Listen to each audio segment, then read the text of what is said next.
की बार मैले आमालाई भने, आमा बालनले देश बनाउँछ,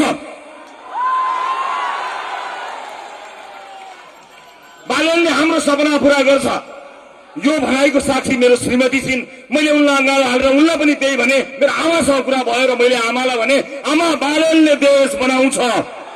अपदस्थ भएको बच्चालाई टाउकोमा र छातीमा ताकेर गोली लगाएको सरकारले ममाथि लगाएको मुद्दाले मलाई कुनै पनि दिन जेल पुर्याउला, मलाई अब चिन्ता छैन, किनकि देशले बालक पाएको छ। हिजो सबैभन्दा धेरै भोट ल्याउने सांसद भएको थिए, अब सबैभन्दा धेरै मत ल्याउने पार्टी बनेर संसदमा जानेछु। प्रत्येक दिन मेरो टाउकोमा लागेका मुद्दाहरूका कारण प्रत्येक दिन देशको कुनै न कुनै अदालतमा मैले उपस्थित हुनुपर्छ। भोलि पनि 3-4 अदालतमा ममाथि मुद्दा लागेका छन्। मलाई परवाह छैन, जनताको मुद्दा बोकेर हिँडेको मान्छे, त्यस्ता मुद्दा लड्दै गरौँला, जित्दै गरौँला, हारे हारिन्छ, जिते जितिन्छ। देश बन्छ भन्ने कुराको सपनाको बीजारोपण गर्नुहुने बालेन्द्र शाहले एउटा प्रशासकीय अधिकृत माग्न पाएनन्। यिनीहरूको मान्छे राज्यका भित्ता भित्तामा कोठा चोटामा भर्ता गर्दा यिनीहरूलाई लाज भएन, देशलाई हरितन्नम बनाउँदा लाज भएन। तर जनताको लोकप्रिय मान्छेले एउटा प्रशासकीय अधिकृत पाएन। अब प्रशासकीय अधिकृत होइन, तिम्रो सत्ता फेर्ने हो। अब त्यो सपना खोसेर लिन्छ मधेसले, अब त्यो सपना खोसेर लिन्छ देशले। जुन दिन बालनजी र मेरो भेटघाट भयो, त्यो भेटघाट सकिएर म घर गएँ। भोलिपल्ट बिहान उठेर मैले हेरेँ, उज्यालो घाम लागेको दिन थियो। मेरो घरमा मेरो आमाको, स्वर्गीय आमाको तस्बिर पनि छ। मैले मेरो आमाको तस्बिरसँग कुराकानी गरेँ, किनकि कुराकानीका क्रममा बालनजीले मलाई मेरो रवि लामिछाने र बालन शाह बीचको वार्ता 5 मिनेटमा सकिएको हो। बाँकी त हामीले एकअर्कालाई चिन्नका लागि मात्र समय खर्च गरेका हौं। अब देशको हितलाई केन्द्रमा राखिन्छ नि, त्यतिखेर कुनै वार्ताको नाटक गरिरहनु पर्दैन। तर आफ्नो हितलाई राख्यो भने मात्र यो वार्ता हुने र भाडिने। हामी दुवै यो देशको हितका लागि र जनताको चाहना अनुसार एकै ठाउँमा आएका थियौं, किन यसको विकल्प छैन। अब नेपालले यो गरिबी सहन सक्दैन, अब नेपालले यो विभेद सहन सक्दैन र पर्दैन। मधेसलाई गरिब बनाएको हिसाब हुन्छ, स्कुलमा खाना नहालेको हिसाब हुन्छ, चेलीबेटीहरूलाई बोक्सीका नाममा गाउँमा दिदीबहिनीहरूलाई हिसाब पिसाब खुवाएको हिसाब हुन्छ, हर चिजको हिसाब हुन्छ, एक एक हिसाब हुन्छ। रवि दाइ, अझै रवि दाइ, जय घन्टी।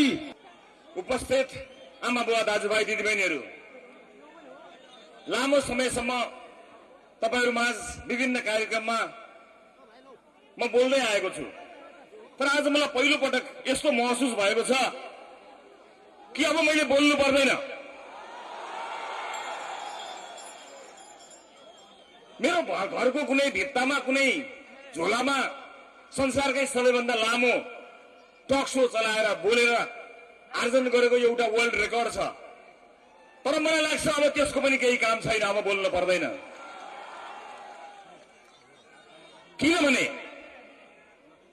किनभने यस अघिको निर्वाचनमा राष्ट्रिय स्वतन्त्र पार्टीले एउटा बिउ रोपेर गएको थियो, उन्नत बिउ। हामीलाई धेरैले भने मधेसमा त तपाईले भोट ल्याउनु भएन, मधेसमा त तपाईहरु लोकप्रिय हुनुहुन्न, मधेसका जनताले त तपाईलाई माया गर्दैनन् भनेर धेरैले भनेका थिए। तर मलाई थाहा थियो कि मधेसले माया गर्छ,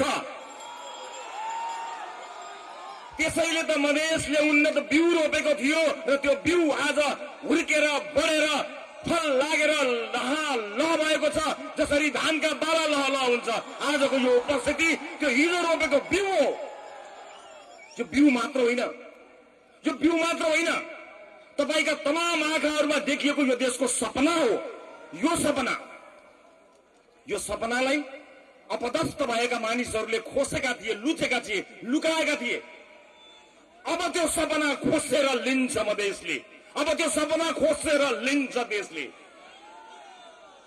आमा बुवा दाजुभाइ दिदीबहिनीहरू, मलाई सम्झना छ जब चितवनका जनताले संसदकै सबैभन्दा धेरै भोट दिएर मलाई पठाएका थिए, मलाई छलछाम गरेर संसदबाट निकालियो। हिजो सबैभन्दा धेरै भोट ल्याउने सांसद भएको थिए, अब सबैभन्दा धेरै मत ल्याउने पार्टी बनेर संसदमा जानेछु।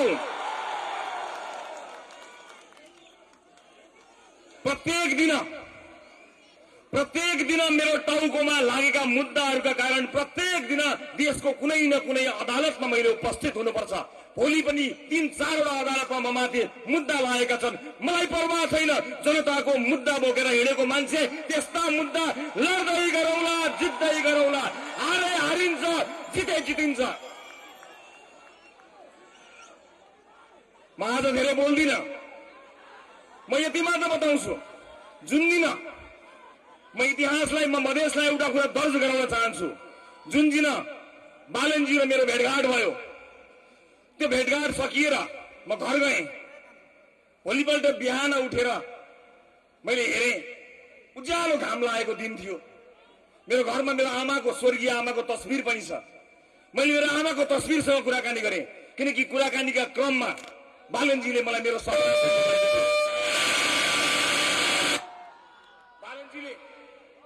कुराकानीको क्रममा बालनजीले मलाई मेरो सपना सोध्नु भएको थियो। मैले आफ्नो सपना बताएको थिएँ, उहाँले आफ्नो सपना बताउनु भएको थियो। हामीले एकअर्काको सपना साझा गरेका थियौँ। भेट भएको 5 मिनटमा नै हामीलाई थाहा थियो कि हामी सँगै हिँड्न सक्छौँ। 5 मिनटमा। तपाईलाई आज यति कुरा पनि बताइदिन्छु म। रवि लामिछाने र बालन शाह बीचको वार्ता 5 मिनटमा सकिएको हो। बाँकी त हामीले एकअर्कालाई चिन्नका लागि मात्र समय खर्च गरेका हौं। जब देशको हितलाई केन्द्रमा राखिन्छ नि, त्यतिखेर कुनै वार्ताको नाटक गरिरहनु पर्दैन। तर आफ्नो हितलाई राख्यो भने मात्र यो वार्ता हुने र मारिने। हामी दुवै यो देशको हितका लागि र जनताको चाहना अनुसार एकै ठाउँमा आएका थियौं, किन यसको विकल्प छैन। अब नेपालले यो गरिबी सहन सक्दैन, अब नेपालले यो विभेद सहन सक्दैन र पर्दैन। र त्यस दिन बिहान जब मैले मेरो स्वर्गीय आमाको तस्बिरमा हेरेर मैले आमालाई भने, आमा, बालनले देश बनाउँछ, बालनले हाम्रो सपना पूरा गर्छ। यो भनाइको साक्षी मेरो श्रीमती छिन्। मैले उनलाई अँगालो हालेर उनलाई पनि त्यही भने। मेरो आमासँग कुरा भयो र मैले आमालाई भने, आमा, बालनले देश बनाउँछ। यो मेरो विश्वास हो। मलाई चिन्ता छैन। कुनै पनि दिन अपदस्थ भएको, हेलिकप्टरबाट भागेको, बच्चालाई गोली ठोकेर भागेको सरकारले लगाएको मुद्दाले, अपदस्थ भएको बच्चालाई टाउकोमा र छातीमा ताकेर गोली लगाएको सरकारले ममाथि लगाएको मुद्दाले मलाई कुनै पनि दिन जेल पुर्याउला। मलाई अब चिन्ता छैन, किनकि देशले बालक पाएको छ। त्यति मात्र होइन, बच्चालाई छाती र टाउकोमा गोली हानेको सरकारले मलाई गरेको अन्यायको कुनै हिसाब छैन। देशलाई र मधेसलाई गरेको हिसाब, त्यो अन्यायको हिसाब अब चाहिँ लिने हो। अब त्यो हिसाब हामी लिनेछौं। मलाई कुनै परवाह छैन। मलाई विश्वास छ यतिका मूर्धन्य नेताहरू यहाँ उभिनु भएको छ। जनताको यति ठूलो साथ पाएपछि अब चिन्ता गर्न पर्दैन। अब देश समृद्धिको बाटोमा अगाडि बढ्नेछ, सामाजिक न्यायको बाटोमा अगाडि बढ्नेछ। उपस्थित आमा बुवा दाजुभाइ दिदीबहिनीहरू, मलाई धेरै अगाडि भन्नुहुन्थ्यो कसैले कि तपाईँ मधेस त्यति आउनुहुन्न, मधेसमा तपाईँहरूको त्यति धेरै संगठन राम्रो छैन, मधेसमा तपाईँहरूको उपस्थिति कम छ भनेर धेरैले भन्नुहुन्थ्यो। उहाँहरू सबैलाई म एउटै जवाफ दिन चाहन्छु, मधेसमा धेर आई बर दुरुस्त आई। समान दाजुभाइ दिदीबहिनीहरूलाई म यहाँबाट के आश्वस्त गराउन चाहन्छु, के विश्वस्त गराउन चाहन्छु भने म उनीहरूको आलोचना गर्न आएको होइन। म उनीहरूको आलोचना गर्न पनि चाहन्न। जसलाई जनताले लखेटेर भगाए तिनको आलोचना गरिरहनु आवश्यक छैन।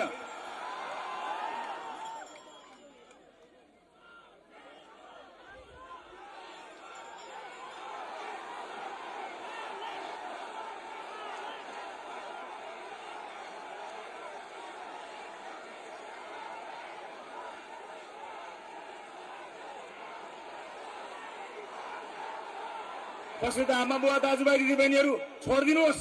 हामीले कसैलाई देश छोड भन्न पर्दैन। देश छोडेर गएकाहरूलाई फिर्ता ल्याउन सक्ने कानून नीति नियम हामीले कायम गरौं। हामीले कसैलाई देश छोड भन्न पर्दैन। अब परेन देश छोड्न भयो। म यति मात्र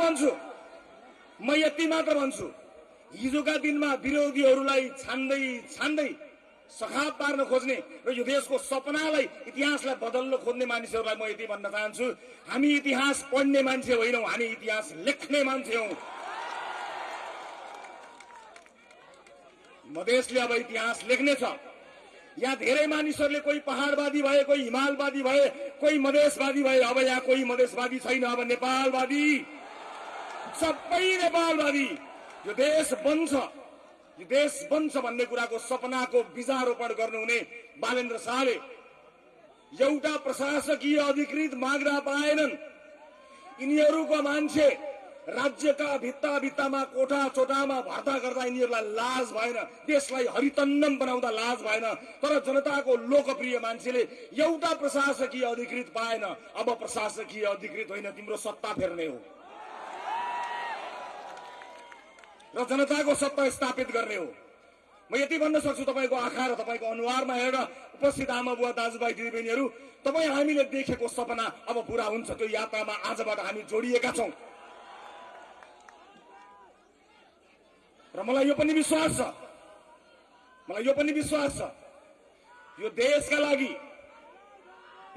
लागि सपुत कहाँ छ भनेर खोज्दै जाने होइन, यो देशका लागि सपुत म हुन्छु भनेर अगाडि बढ्ने हो। अब त्यो यात्रामा हामी अगाडि बढेका छौं र म पुराना राजनीतिक दलका नेताहरूलाई प्रतिशोध हामीबाट हुन्न भन्ने कुरा ढुक्क पार्न चाहन्छु। तपाईका लागि झुटा मुद्दा लगाउँदै अदालतको ढोका चहार्दै हाम्रो सरकार जाने छैन, ढुक्क हुनुहोस्। तर देश लुटेर कमाएको एक पाइको हिसाब चाहिँ गर्नेछौं। अन्यायको हिसाब हुन्छ, विभेदको हिसाब हुन्छ, चेलीबेटीलाई रुवाएको हिसाब हुन्छ, बालबालिकालाई टुहुरा बनाएको हिसाब हुन्छ, मधेसलाई गरिब बनाएको हिसाब हुन्छ, स्कुलमा खाना नहालेको हिसाब हुन्छ, चेलीबेटीहरूलाई बोक्सीका नाममा गाउँमा दिदीबहिनीहरूलाई हिसाब खुवाएको हिसाब हुन्छ। हर चिजको हिसाब हुन्छ, एक हिसाब हुन्छ। किनभने अब की बार जय देश, जय मधेस, जय घंटी।